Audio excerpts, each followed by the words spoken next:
If I were ever, I'd be the greatest women's basketball coach in history.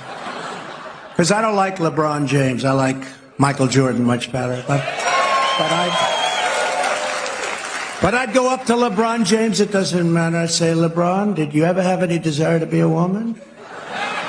Because what I'd love you to do is star on my team that I'm building up. I will have the greatest team in history. They'll never lose.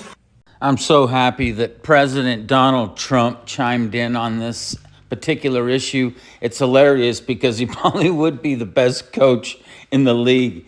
Anyway, the bottom line is this is such a ridiculous situation that they've backed themselves into in terms of legalities, in terms of rhetoric, in terms of having these ridiculous players with the LGBTQ running the show and predicating how things should be talked about and what should be accepted. It's ridiculous. The inmates are running the asylum, and it needs to stop.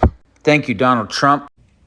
While many have been warning about the dangers of biological men playing in women's sports, the WNBA has been touting it. Now Clay Travis is giving them a chance to put money to mouth by offering millions to have the WNBA champs play a championship boys high school basketball team. So far, the WNBA silent on this. Let's bring in Clay Travis, Fox News contributor and Outkick founder.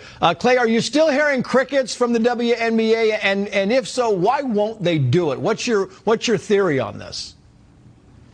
The WNBA and the Las Vegas Aces have both refused to say anything at all about my $10 million challenge. Meanwhile, tons of high school boys teams all over the country have reached out and said, we want to play this game. And I think that kind of tells you everything you need to know, which is the high school boys state champion teams feel like they are going to beat the Las Vegas Aces.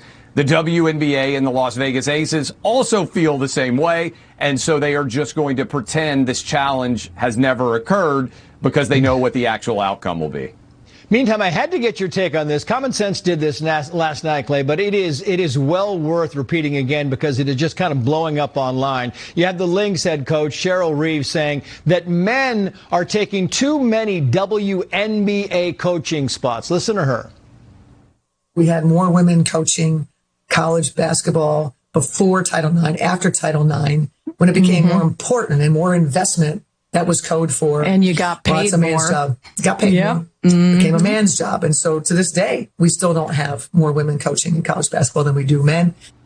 So the very same woman who says it's okay for biological men to play against women is now saying they cannot coach women in the WNBA. Thoughts? Yeah, and this is why the whole challenge matters, because the whole situation is so patently absurd.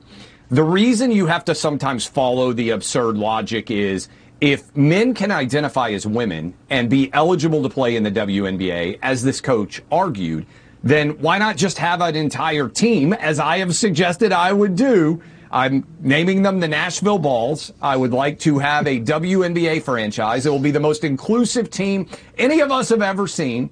All trans players, that is all men identifying as women. We will never lose. It will be the greatest dynasty in the history of sports. Move over John Wooden and UCLA. Get out of the way Michael Jordan and the Chicago Bulls. The Nashville Balls, our slogan, by the way, is one love, two balls.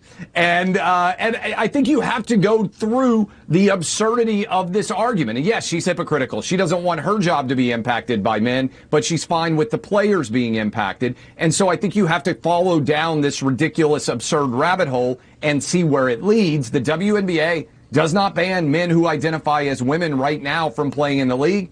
Why not have an entire team of men who identify as women just to establish how ridiculous this entire argument is? Very quickly, I want to get your take on this. WNBA being silent about the French transgender star basketball player, whether or not he can play in the NBA. The headline is WNBA silent on Outkick, by the way, on whether French transgender star dominating women's league would be eligible. Transgender basketball player Julie Tétart, biological male, plays for Monaco in League Feminine 2, France's second-tier women's basketball league. Averaged 21 points, 20 rebounds per game during the 25-26 season. Those numbers certainly sound WNBA worthy. Final thoughts, Clay. We need him on the Nashville Balls. He would be an excellent Hall of Fame potential. He's certainly all-star level player. Even though he's a man, he theoretically would be eligible in the WNBA. We need this to blow up to finally establish for these far left-wing morons that there is a biological difference between men and women. The only way sometimes to make these arguments work is to establish the absurdity of it. I'm trying to make it happen. Yeah. Clay Travis, great to have you on the show. Thank you. Thank you.